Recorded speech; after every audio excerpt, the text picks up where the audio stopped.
I'm Gary Ackerman. I'm president of the Book Club of Washington, and I'm delighted to welcome all of you to this presentation by Stephanie Plowman on rare and interesting items from the special collections of Gonzaga University.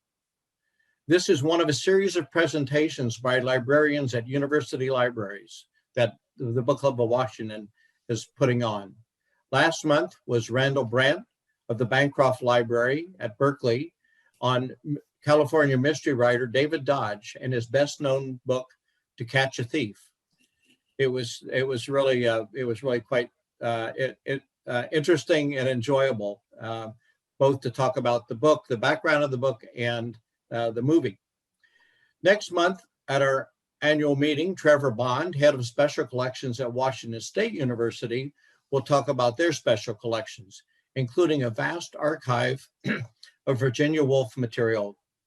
In the works are presentations from a panel of librarians from universities in British Columbia and Amanda Clark of Whitworth University, where she will highlight their book arts collection. We aim for at least one program each month. With Zoom meetings, we've been able to expand our pool of presenters as well as our audience. While we enjoy meeting in person, I suspect things will never go back to the old days when that's all we had. For those of you who are not members of the Book Club of Washington, and I've got to say we have, I've got to admit a couple of people. For those of you who are not members of the Book Club, I want to extend a special welcome and invite you to consider membership in our bibliophilic organization. It's one of a number of similar organizations around the country dedicated to the book. Our members include book collectors or accumulators, book dealers, librarians, and book artists, and people that appreciate books. We publish a magazine called The Journal twice a year, and from time to time, books and keepsakes. We fund student prizes for achievements in book collecting and book arts. We present our own Emory Award annually to a Washingtonian who has made an extraordinary contribution to the culture of the book. I will follow up with you who are not members with an email, making it easy for you to check out our website and to join if you're so inclined. Again, thank you for attending, and now let me introduce our speaker. Stephanie received her Master of Library Science degree and a Master of Arts in History from Indiana University in 1989. This followed her graduation from Whitman College, where she grew up. As many of you know, certainly anybody who's a librarian knows that Indiana has one of the finest library schools in our country. Stephanie worked for 3 years at Texas Tech University in their Southwest collection before being hired in 1992 by Gonzaga to direct its special collections department, which was located in the then new Foley Center Library. Stephanie now manages the rare book collection at Gonzaga with holdings back to 1475, the Gerard Manley Hopkins Collection, the University Archives, the Bing Crosby Collection, and other manuscript collections. She also oversees the Bing Crosby House Museum, which is located in his boyhood home on campus. We will see a tour of the home narrated by Stephanie during her talk. English Literary Studies published her book, G.M. Hopkins, an inventory of the Anthony Bischoff Research Collection at Gonzaga University in 2001. Stephanie has held various positions in the Northwest Archivists, including its president and vice president. We are delighted to have Stephanie here today and look forward to hearing about Gonzaga's special collections and Der Bingle. Please stay muted during Stephanie's presentation. We'll have time for Q&A after. Questions should go into chat, although I hope we'll have time to take them live, well, as it were. Take it away, Stephanie. Great. Thank you so much, Gary, for that introduction. And I thank you to everyone here today, spending your time to listen to this presentation. And I also want to thank the Book Club of Washington for inviting me to come present today. As you can see from my responsibilities, I have lots of them, and so have a lot of fun and a lot of different things I get to do each day. I want you also notice in the chat, I've placed several links for different places that you might want to look further to do a deeper dive, because I'll mention them, but you might want to look at that later. And there'll be links at the end of my presentation. So here we go. Hopefully we will go. Next page. So the University Archives and Special Collections exists in the Foley Center Library. As Gary mentioned, in 1992, it was built. We brought all of our different collections together in one vault, which has a capacity of 12,000 linear feet. There's this glorious reading room, which initially was used for the researchers, but now today a lot of students come in there to study. There are seven display cases that we put in different exhibits of different collections, and then also the wonderful tables with those wonderful lights. So we are very happy to have this great collection, a great place to work in. The University Archives and Special Collections consists of rare books, the Gerard Manley Hopkins Collection, the Bing Crosby Collection, the University Archives, the Manuscript Collections, and the Wilden Sheet Music Collection, among others. I'm first going to talk about the Gerard Manley Hopkins Collection.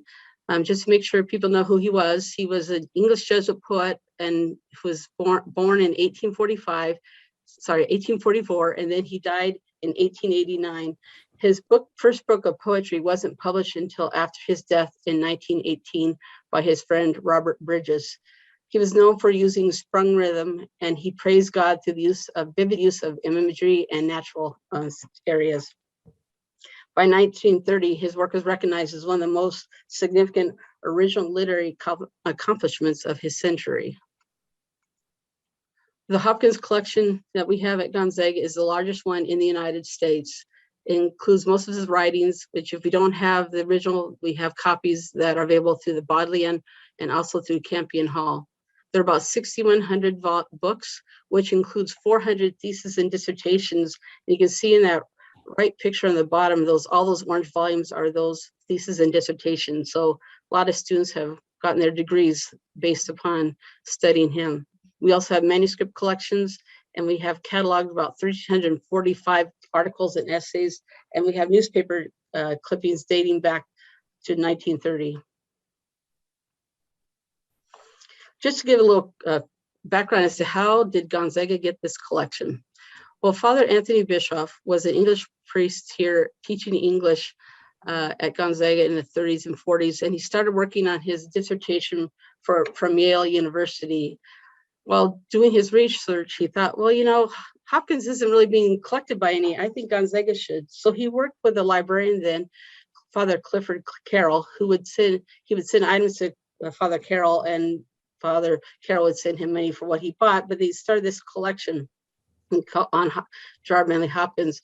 Father Anthony Bischoff finished his dissertation called Hopkins as a Literary Critic in 1952, and he continued to send items to the Crosby Library.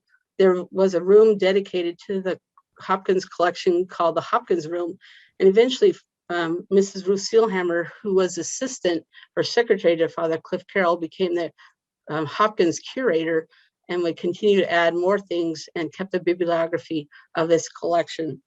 When Father Bischoff died in 1993, his office and room on campus were closed so that they could go through what happened, you know, what were the things, the provenance that he had there, and where do they belong.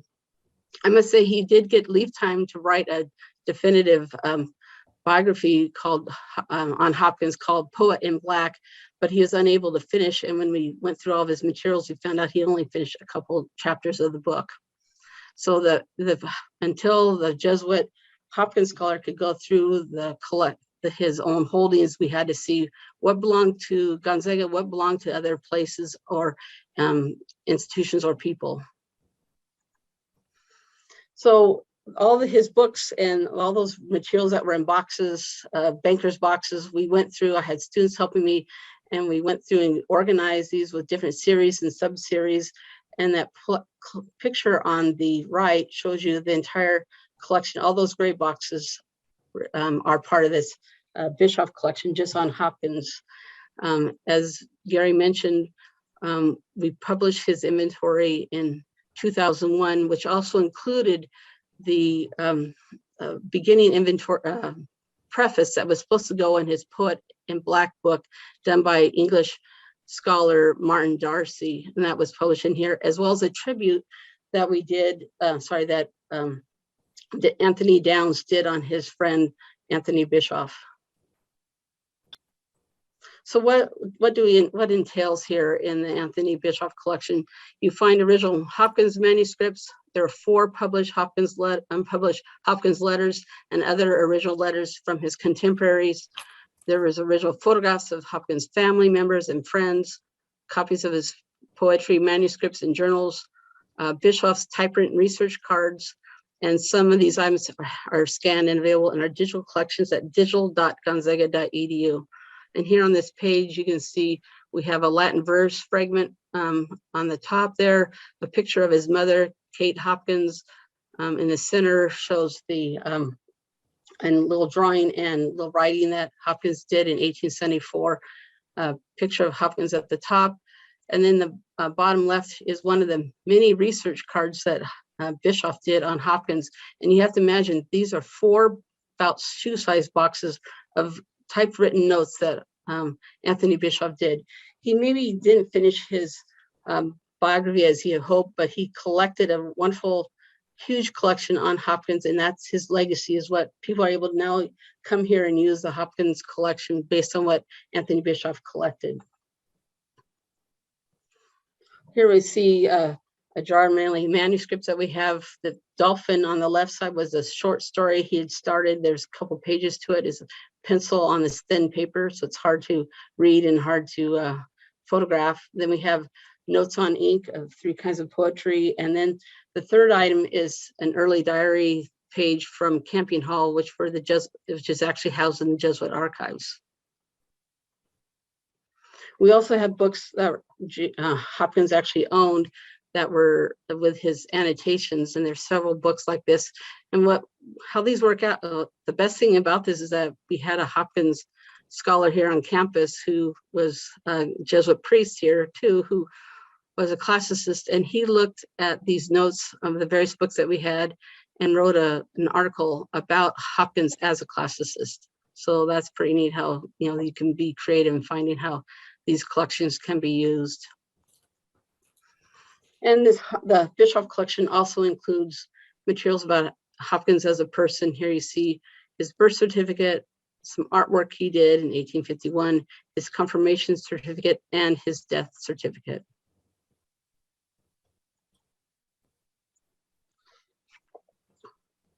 So another collection I want to talk about is the Howard Wilden sheet music collection.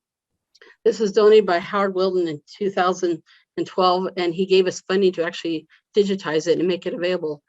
It contains approximately 20,000 pieces of American sheet music from 1830 to about 1980. And again, it's available digitally on the digital.gonzaga.edu.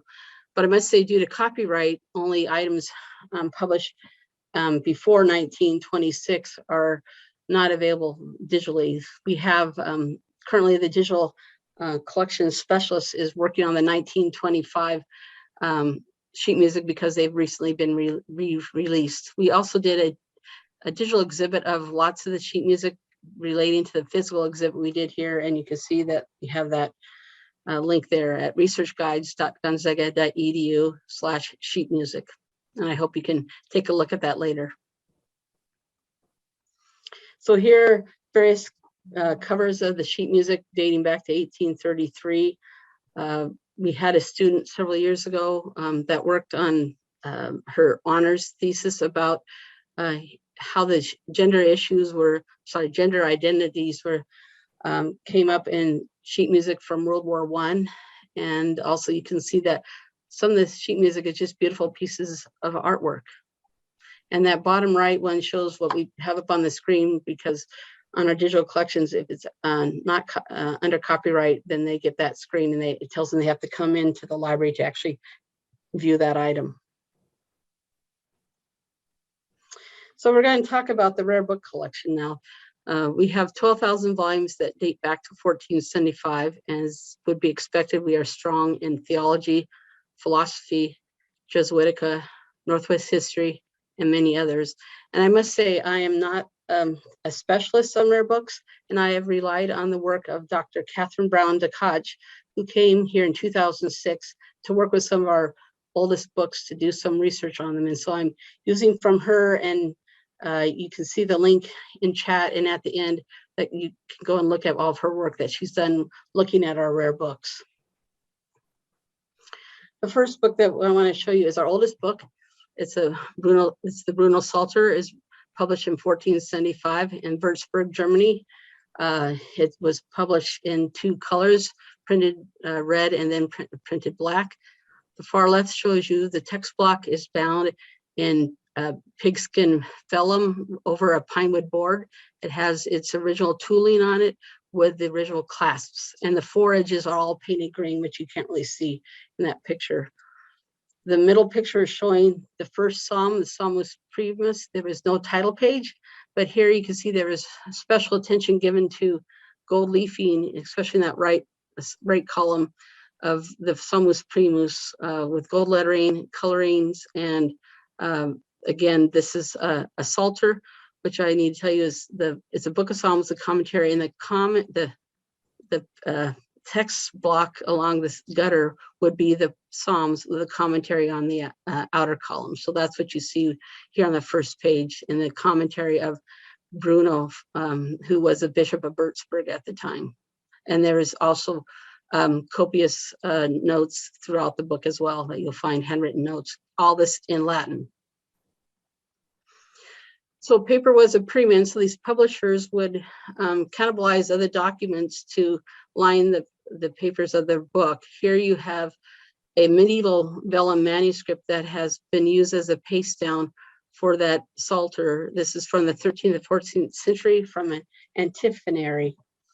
You can see it on the other side. They have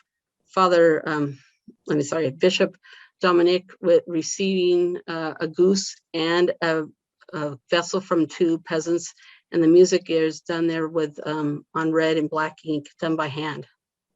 And you can also notice that there's some tape. We don't use tape. That's not good. You can see what happens when you use that Scotch tape over time. It yellows. The next book I want to talk about is the Missile Romanum, or the Roman Missile, from Nuremberg, Germany. It was published by George Stux in 1484. And like the previous book, it is considered incunabulum because it was published before 1501. And this book was published in red and blue. It is only one of 2 copies. Gonzaga owns one, and the other one is at the Vatican. So we're pretty lucky to have it here at Gonzaga. The text is pre-Tridentine, meaning that this mass was done before the Council of Trent. Again, it was printed in red and black, and the red was used to distinguish directions from actual spoken words, and is also used to print out the calendar. In the middle section, you can see where the initial was done in gold ink over blue, and then that third picture shows, unfortunately, where several of them have been cut out of the book at some point. The next book I want to talk about is this Dominican Missal from Venice, published by Luca Antonio Gaunta in 1521. It was, we think it's the only one in existence. We can't find any other copies of it. It has numerous woodcuts throughout. It's published in red and black. The decorated openings start every major feast with 29 woodcuts around on the page. The largest woodcut would always be on the left side, and would be, you would find a woodcut of Jesus and the 12 disciples above it with a floral tailpiece below. All the woodcuts around were printed in black with the captions in red below it. And in the center section, you can see the title page, which has 2 woodcuts. The first one shows the Saint Dominic, and the bottom one shows the printer's device from Luca Antonio Gaunta. The 2-page spread shows the liturgy to begin the liturgy. Sorry, the 2-page spread would show the beginning of the liturgy for the Christmas dawn. It shows on the left side in the large woodcut the angel appearing before the shepherds, telling them the good news of the baby's arrival. On the left side, you can see that this book was well cared for, that it was rebound in this beautiful marbling that was on around the book covers and also the end papers.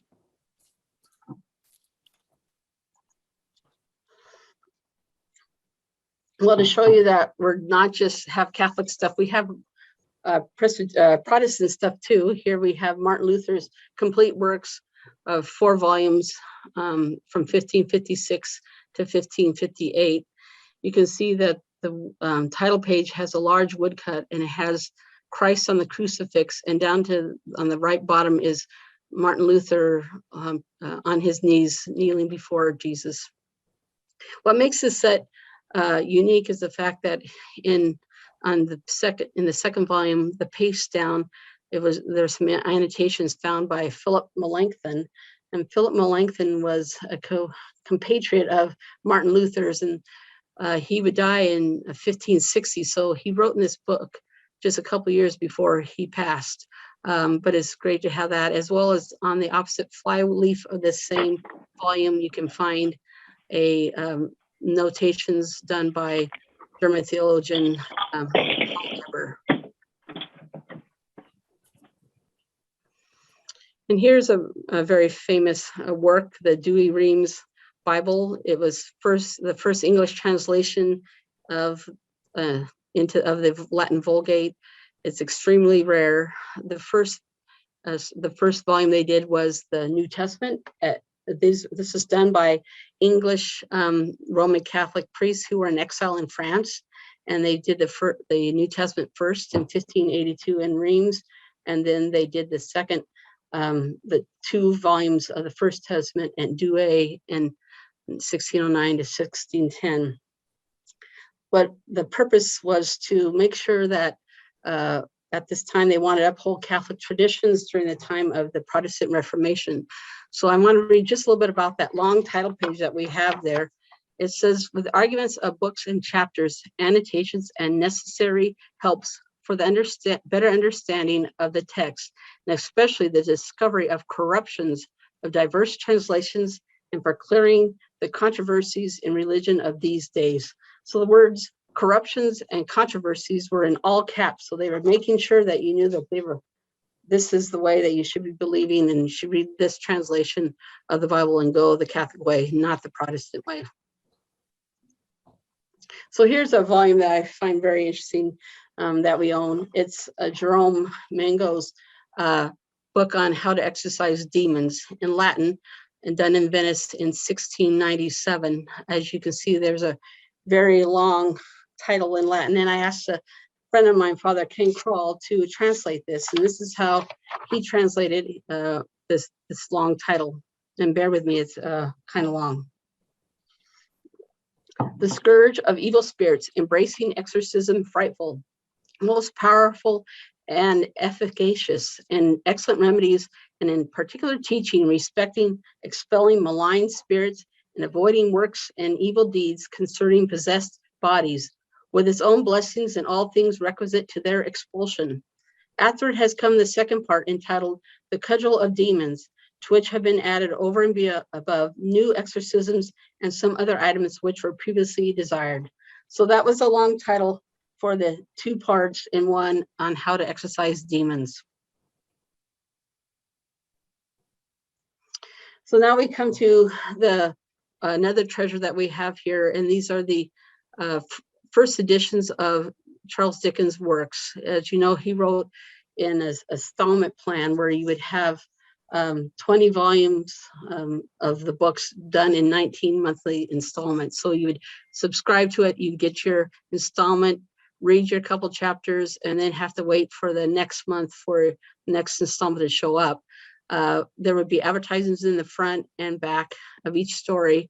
And I must say, this is like early cliffhangers, because you read your story and you wonder what's going to happen next. So it's like what we think about, oh, what's going to go on.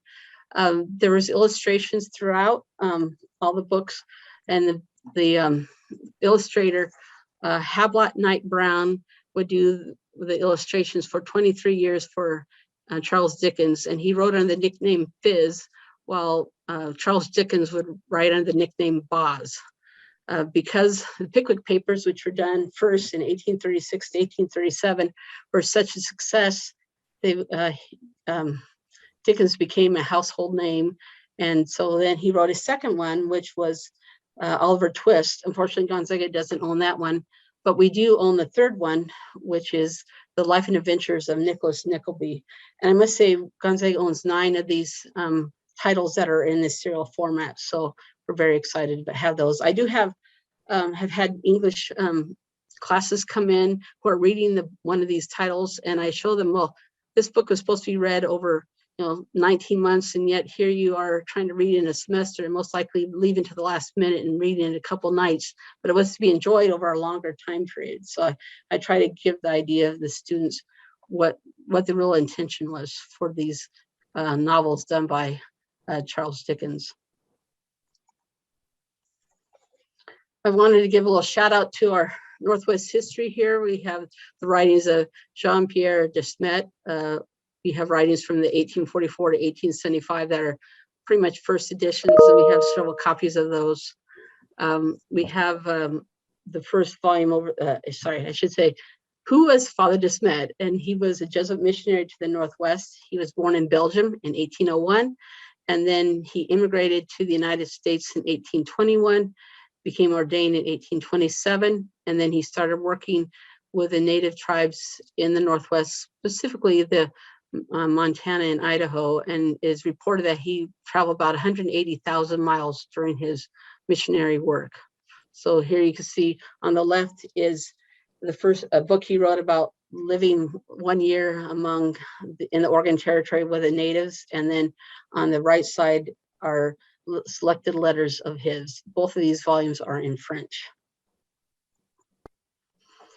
Now we come to a fun Bible that I like. It's the Thomas and Medallic Bible, finished in the 1960s. But first, I want to talk a little bit about Sir Edward Thomason.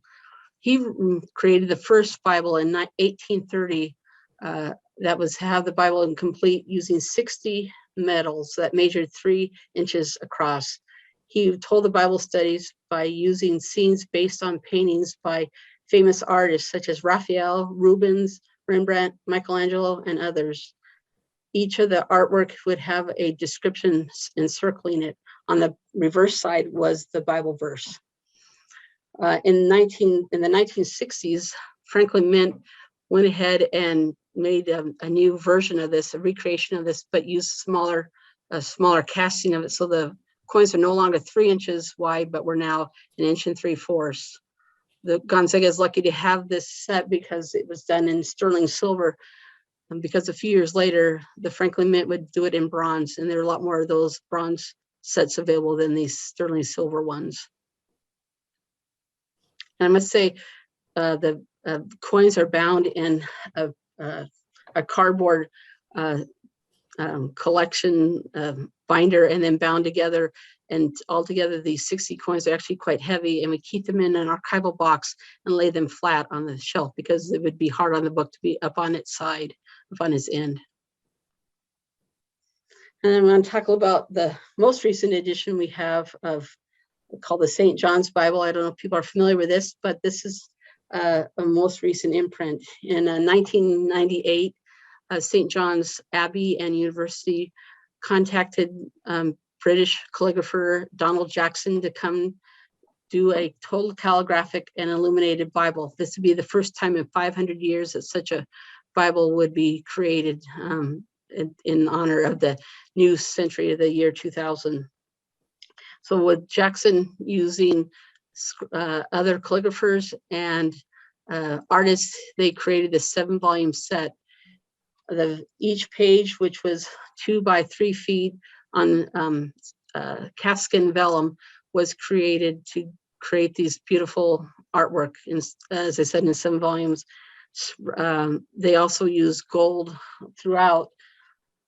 There are 1,150 pages in this volume with 160 full-page illuminations. Again, were all done by hand and just beautiful. They're exquisite to look at. These scenes aren't just old-time scenes. They also show modern. They have DNA strands going throughout the Gospels. They also have images from the Hubble telescope and scenes from Rwanda and Auschwitz. So there's even one picture of Jesus wearing sweats and jeans. So I like that picture a lot, because the next picture of Jesus on the next page is just a small of the way you normally think of him. So it's fun to see Jesus in jeans. So then the St. John's University created a high-end reproduction called the Heritage Edition of the same Bible. It was an exact replica, 2 feet by 3 feet. And that's what you see on the left side. It's bound in glorious soft leather and a red box to match it. And then Gonzaga was able to get one of these volumes. Then we received the 125th out of 299 of these heritage volumes. It was purchased by the Board of Trustees and Regents here to recognize our 125th anniversary in 2012, and also to recognize an outgoing president. And I want to talk a little bit more about the images that you see there. We have that creation page from Genesis that shows the 7 days there in the strands, and then the birth of Christ in gold. And I must say that throughout these high heritage editions, they went ahead and we use gold leafing on those to embellish them. So they're really nice quality publications. The vellum, original vellum, you'd see bleeding through when there was a lot of inks used on a page, but these modern books here would use really nice high quality paper. And so what they would do is they'd actually add ink to the page to make it look like it's bleeding through, when in fact it's really not bleeding through, but they wanted to be accurate to how each page really looked when that original St. John's Bible. So now we're going to totally change our direction, and we're going to talk about Der Bingle, as you said. The Bing Crosby Collection contains books, correspondence, awards and trophies, photographs, fan club publications dating back to the 1930s, sound recordings, and we have lots of those. We constantly are contacted by people wanting to donate their parents a record collection, but we have 78s, 45s, 33 1/3s, CDs, cassette tapes, and even 8-track tapes. We have over 1,000 radio shows on the large, they're 16-inch large discs on glass and plastic. We also have VHS and DVDs and lots of memorabilia. So just a little bit about who was this Bing Crosby. He was actually born Harry Lillis Crosby. His dad was Harry Lowe Crosby, so he wasn't really a true junior. He's born in Tacoma, May 3rd, 1903. He moved to Spokane in 1906 when his father took a job at a brewery here being a bookkeeper. And he got the nickname Bing in 1910 when there's a section of the newspaper called the Bingville Bugle here in the local paper, and had its main character named Bingo, and he had ears that kind of stuck out like Bing's. And so his friends started calling him Bing, and that just stood with everybody, except his mother, Catherine. She refused to call him Bing and always called him Harry. He studied here, went to Gonzaga High School, graduated in 1920, and then he started studying pre-law at Gonzaga University, but left in 1924 because he found out that playing in a band was much more interesting than being a lawyer. And I must say, there's folklore here on campus that he was kicked out of Gonzaga because he threw a piano off of the Smet Hall. But we know that didn't happen because he left in 24, and that dormitory wasn't built until 1925. And also, I think it'd be awfully hard to throw a piano off of a building, outside of a building. So he left Spokane to go to Hollywood, and as you know, the rest is history. A little bit how the Crosby collection came to be here. After Crosby left Gonzaga in 1924, he kept close ties with his alma mater because he had friends who became Jesuit priests here. And so over time, he helped, well, first of all, we gave him an honorary degree in 1937. And then in 1957, he helped us raise funds to build the Crosby Library, which you see in that left column. when that was open, there was a room called the Crosbyiana room that housed the items he sent us, such as gold records, his Oscar, various trophies and awards, and other memorabilia, and even paintings. So he kept giving materials to Gonzaga until he died in 1977. And family members and fans and friends still to this day donate things to the Crosby collection. The Crosby collection now has moved into the Crosby House, and we'll talk a little bit more about that coming up. Well, you'll find there are lots of awards by that he earned, because he was the ultimate entertainer. He was in 101 movies. He scored more #1 songs than any other person, including Elvis and the Beatles. He was the man of all men. He could do radio, film. He was everywhere. Here you can see 4 years consistently he won the movie and radio star guide of the Star of Stars for best male singer of popular songs. And he won the Picture Goers and Film Weekly Gold Medal Award 1944. And he was also recognized by the military for his work with the armed forces before and during and after World War II.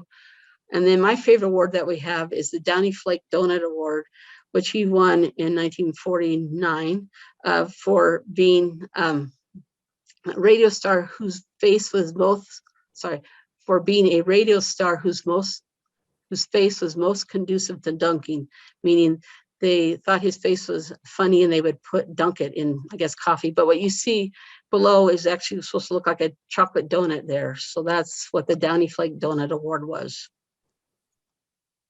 And we have numerous pictures of Bing from childhood all the way up until he died.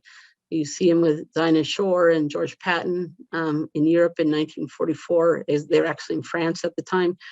Going My Way, image with Barry Fitzgerald and Riza Stevens. And then he's with his 4 boys at a softball benefit game here in 1950 and at a Gonzaga alumni event here in 1951. And then we have correspondence too. It's not a huge amount, but his personal papers are still with his widow, but we have some. And what I found interesting, this first one, letter to his first wife, Dixie, was written January 22nd, 1943. And just to give a little backdrop to this letter, on January 4th, so just a few weeks before this letter is written, he was out golfing, and his wife Dixie was taking down the Christmas tree and the Christmas tree lights, and there was a spark that ignited the tree on fire, and the house interior had severe damage done to it. And so this is at his Toluca Lake home in Los Angeles, and he talks about it in this letter that he had lost a lot of records, and so he tells Dixie, if you find records, keep them, because we lost a lot. What I find really interesting is when you look at where Dixie was this 2 weeks later, she's actually here in Spokane in the valley at Ted Crosby's house on 18th University Lane in Opportunity, which we now call Spokane Valley. And that's just like 3 blocks from where I actually live. So that's pretty fun to find that Dixie spent some time here after that fire, because they were trying to figure out where they were going to live and what house they were going to move into. So Dixie was here with their 4 boys who were age 5 to age 10 at the time. The second letter is the one he wrote to his agent in 1955, and it deals with the movie High Society, which would show in 1957. In this letter, Bing talks about he's not sure if he really wants to do the part, and then he's really not sure if Frank Sinatra should be in the movie either. And so 2 years later, both Frank Sinatra and Bing and Louis Armstrong are in this movie, but this is an interesting letter to get his take on what he thinks should happen with the Crosby collection. With being in that movie. We find memorabilia. We have different, like a magazine, a board game, a decanter from his golf pro-am. These decanters were filled with Jimmy Beam. We have several different bottles of this, and actually a couple of them still have some Beam in it. I'd be wondering what that would taste like now. We also have a script from one of his TV Christmas shows from 1970. And then we have some endorsed memorabilia. We have the Stretch to Health, where he's an early abdominizer that he's on from 1939. He also had the Crosby Research Foundation that were doing different things. And here they're trying to build a better mousetrap. They called it the Trip Trap from 1939. We have also ice cream cartons with vanilla ice cream from 1953, and then a coffee pot that's also endorsed in 1963. And no collection would be complete without a Bing Crosby coloring book from 1954. And what this tells you is that even kids know who Bing Crosby was, that they would want a coloring book of Bing Crosby. And so you can see when that one artwork is based upon that picture where he is in his famous role in Going My Way. And we also have a collection just of different items that are about White Christmas. In 1945, White Christmas, the song appeared in Holiday Inn. It became so popular, they decided to make a movie just based on that song. That was done in 54. Crosby played the character as Bob Wallace, and there you can see a picture of him. Then you also see a cigarette lighter that was being offered. And then the other thing is a Bing Crosby Bob Wallace doll that was done in 1998. So they're even more recently, they're following Bing Crosby. And then we have this Norman Rockwell painting of Bing that Norman Rockwell did in 1949. It was common for Rockwell to be hired by companies such as Jell-O and Mass Mutual to promote their product. And so here, Norman Rockwell picked that picture from the Connecticut Yankee in King Arthur's Court that he aired with Rhonda Fleming. And they took that picture and he did that painting. So it wasn't based where Bing was sitting in front of Norman Rockwell. And then you can see where it shows up for the canned peaches there from California. So how we got this painting was right before COVID hit us.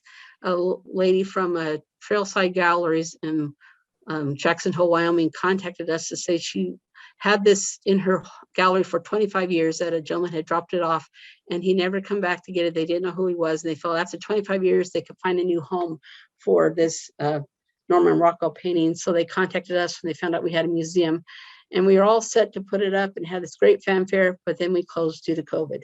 So we hope that once we open up again, we can have a grand opening and show this wonderful painting of that Norman Rockwell did of Bing. So I'm going to talk a little bit about the Crosby House Museum itself. It's built on the original location where Bing's dad built and uncles built it in 1911. It has 4 bedrooms and 1 3/4 baths. The Crosby family sold it to the Higgins family in the 1930s. And then the Higgins family sold it to the Gonzaga Alumni Association in 1980. It was repurposed for office buildings, and then it opened as a museum in 2014, and now our department oversees its operation. There are more than 250 items on display on the main floor, and approximately 4,000 visitors come each year, representing all states and numerous foreign countries as well. And GU students and volunteers work as docents to keep it open. And I must say it's interesting to see all these people come through and how excited they are to see his house. And people think that we actually moved the house to campus, but this is how close he lived to the university. You can see in that picture of the house that behind it shows the College Hall, which is our oldest building, and that's how close he lived to campus. You have to imagine that all around were houses and not a big parking lot, which we have now. And so here's pictures of what it looked like. You can see in that far left picture, a house close next to the house, and then behind that original College Hall, and then the front and back of the house just recently taken here in 2021. So now I'm going to play a 3-minute video tour about the Crosby House, and hopefully you can hear it fine and it's not too loud or too soft. Welcome to the Bing Crosby House Museum, located on the campus of Gonzaga University in Spokane, Washington. Bing's dad and uncles built the house at this location in 1911. There are 4 bedrooms and bathroom upstairs, with a kitchen, dining room, living room, bathroom, and parlor on the main floor. Bing lived here with his parents Harry and Catherine and 6 siblings: Larry, Everett, Ted, Bob, Mary Rose, and Catherine. Today, the Crosby House serves as a museum showing over 200 artifacts of his life and career. The living room displays his life in Spokane. Bing attended Gonzaga High School and graduated in 1920. He participated in various extracurricular activities such as sports and drama. He studied pre-law at Gonzaga University as a day student. He left Gonzaga in 1924 prior to graduation to go to Hollywood as he enjoyed being a singer more than being a lawyer. The dining room with a built-in hutch with leaded glass showcases Bing's 2 marriages. Bing married actress Dixie Lee on September 29, 1930. At the time, Dixie was better known than Bing, so press accounts focused on her. They had 4 boys, Gary, Dennis, Philip, and Lindsay. Unfortunately, Dixie died of cancer in 1952 at the age of 42. All of their children are now deceased. On October 24, 1957, Bing married Katharine Grant, an actress from Texas. 10 days later, they came to Gonzaga to dedicate the Crosby Library. They had 2 boys and a girl, Harry, Nathaniel, and Mary, who became an actress too. In the 1970s, the family broadcast an annual Christmas TV special. The marriage lasted until Bing's death in 1977. Because Katharine was 30 years younger than Bing, she is still alive, living in California. The dining room also shows various awards recognizing his many accomplishments. There is one of his pipes and a statuette of him. There are products he endorsed, such as Pepsodent toothpaste. The room also shows his various hobbies. Bing enjoyed playing golf. He died on October 14, 1977, after playing golf in Madrid, Spain. On display is a flag from that golf course and memorabilia from his National Pro-Am. As a boy, Bing played baseball on his grade school's team, as well as at Gonzaga High School and Gonzaga University. Bing was co-owner of the Pittsburgh Pirates from 1946 until his death. The parlor showcases Bing's career. Originally, the family piano stood in this room. Various sheet music covers line the walls. On display is the Oscar he won in 1944 for Going My Way. Also, there are awards he earned in recognition of his work to entertain the troops during World War II. Additionally, there are over 22 gold records and 2 platinum records, which include the songs White Christmas and Silent Night. Please visit the Bing Crosby House Museum once it has reopened, as it is currently closed due to the pandemic. Okay, so now we go on to the next slide. So the next slide shows different images inside the Crosby house. This was my backup in case the video didn't work, so I don't have much to tell you here, except to say that the kitchen in the bottom right receives the most interest of people who come into the house. They're wanting to know, what did Mama Crosby's kitchen look like? None of the items left in the house are part of when the Crosby lived there, but this stove and oven was contemporary of that time, as well as that Hoosier, which was a piece of furniture, kitchen furniture, that they would have a counter to roll on, and there would be a couple of places to store your flour and sugar. There were built-in cabinets put in later after the Crosbys left, so that would not be time period. So I just hope that sometime you're able to come to Spokane and visit the Crosby House, or come and see our fine treasures in the vault here in Special Collections. Be happy to show you around. And I am open now for any questions you might have via chat, or how Gary wants to handle that. Thank you.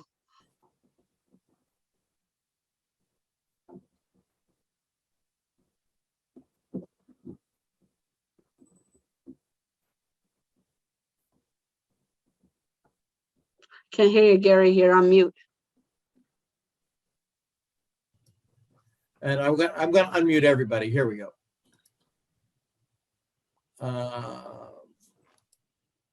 I think everybody's, no, wait a second.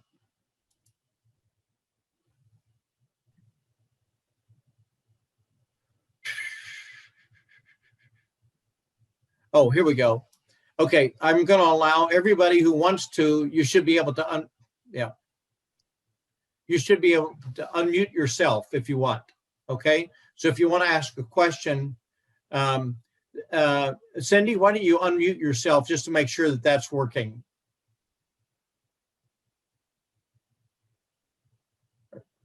Are you able to do that? No. I did. Who, Tamara? Yep, I'm unmuted. Okay, all right. Okay, so so one of the questions was, is that a real Oscar, Stephanie? You need to be unmuted.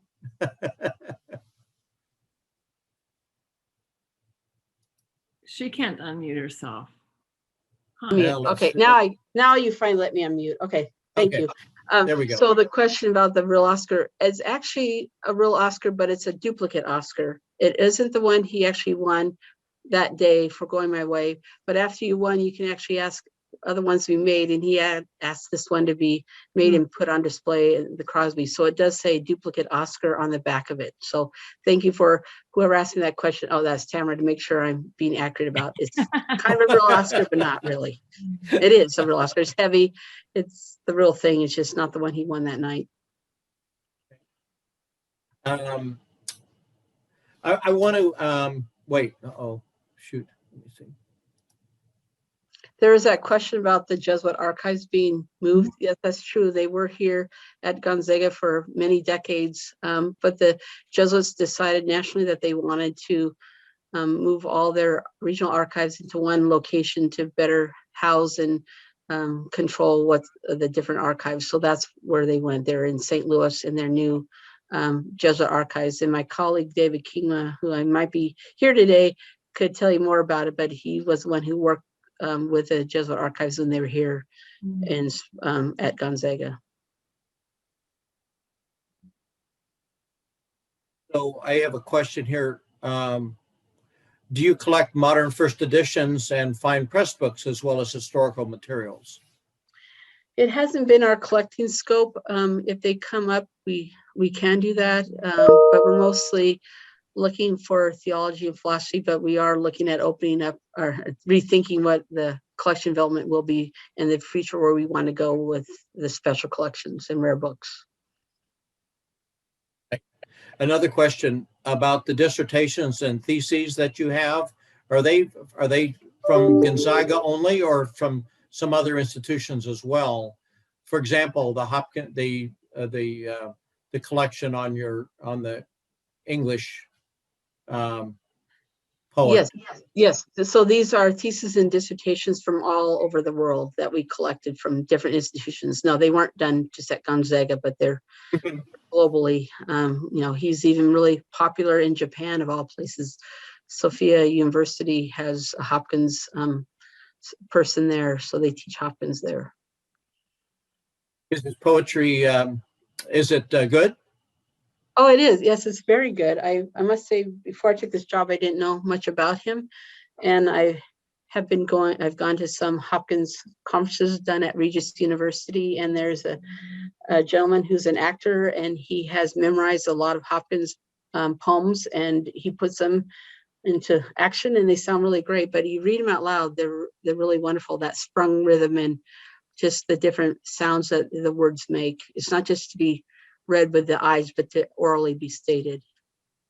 So I don't know sprung rhythm. What does that term mean? Well, I like saying it. It's the sound of it when you read it, like long, loud. It's just how when you read the words. Onomatopoetic. Yeah, kind of like that. Yeah. It's, I can't recite a poem right now that would give you an idea, but he was known for it. And sorry, I don't know the. Well, Poe did that. Poe did that quite a bit. Yeah. Mm-hmm. Yeah. So somebody else here is saying, this is from Carla, saying he is an outstanding poet, studies a lot in English lit programs. So he is still currently interest in him, as you indicated. You mentioned the St. John's Bible. The Book Club of Washington, about, well, I'm going to say 5 years ago, had a presentation on the St. John's Bible and I'm going to have to get Carla or Cindy to help me out, by one of the illustrators who worked very closely with Don Jackson. And Donald Jackson was I think in Wales, and she lives in Bainbridge Island. And she brought a copy of it, or one of the volumes, and talked about how much work went into this amazing work that was sponsored by the university in Minnesota. Oh, Susan Moore. Jody's helping me out here. Thank you, Jody. She moved to Tucson last year. I assume other people can read the chats as well, but I'm just kind of repeating them. She's very, very talented illustrator. I must say, I currently have a history intern working on a digital display of from that works from the St. John's Bible. She's working on how Jesus is portrayed throughout the volumes, or at least in the New Testament. So that will become available digitally here by the end of the semester. Ryan's got a question about Campion Hall. Is that the one at Oxford? Yes. Yes. So, yeah. So what I didn't say was, because I wasn't sure about the time, but Father Bischoff, when he was collecting, he went to Campion Hall and he got permission to make a lot of microfilm copies of the materials, and then he printed them out. Well, over time, the Campion Hall originals kind of got used a lot and kind of abused. So actually, Bischoff's copies are in some better condition than the originals because they weren't overused. So that's why, the collecting scope was one-stop shopping for Hopkins. And so if we don't have an original, we were trying to get the rights or permissions to have the copies housed here so they wouldn't have to go to Campion Hall or go to the Bodleian Library. Well, it's really quite remarkable. It's truly a homegrown collection by somebody there at the university who embraced him and Right. and made it almost his life work to collect that material.